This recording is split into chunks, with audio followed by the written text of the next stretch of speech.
இப்போ ஒரு அக்கா இன்னைக்கு ஆந்திராவுக்கு போய் அமித்ஷா கூப்பிட்டு காதுல 2 அறை வச்சு அமைச்சிருக்கிறான்.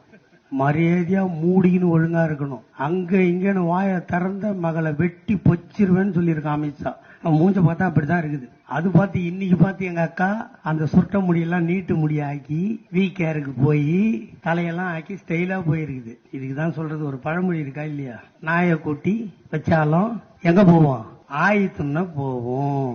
நம்ம ஊரு பொண்ணாச்சே, நம்ம இலக்கிய தென்றல் குமரி ஆனந்தம் பொண்ணாச்சே, 2 ஸ்டேட்டுக்கு கவர்னர் ஆத்தா, 2 ஸ்டேட்டுக்கு, பாண்டிச்சேரிக்கு தெலுங்கானாவுக்கு. அங்கிருந்து இங்க பறக்கலாம், இங்கிருந்து அங்க பறக்கலாம். பங்களா பாத்தீங்கன்னா நம்ம இங்க பங்களா இருந்துச்சுன்னா மணலி மார்க்கெட் இல்ல, அங்க கேட்டு, அங்க 50 போலீஸ் நிக்கும், இங்க உள்ளெல்லாம் போலீஸ் நிக்கும்.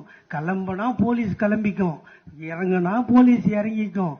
இவ்வளவு பெரிய பதவியை கொடுத்தா அதெல்லாம் ரிசைன் பண்ணிட்டு தென் சென்னையில வந்து நின்றுச்சு. எங்க கேண்டிடேட் யாரு தெரியுமா, தமிழச்சி தங்கப்பாண்டியன். அது தேர்தலில் சொல்லுது தமிழிசை அக்கா.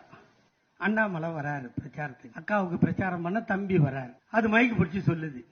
தம்பி வருவதற்கு முன்னால் கேட்டார், அக்கா நீ எத்தனை லட்சத்தில் வெற்றி பெறுவாய் என்று கேட்டார். நான் 1 லட்சம் என்று சொன்னேன். தம்பி ஏறிவிட்டார் ஜீப்ல, தம்பி ஏறிவிட்டார். இப்போது 2 லட்சம். இப்ப வாயில் என்ன வைக்கிறது?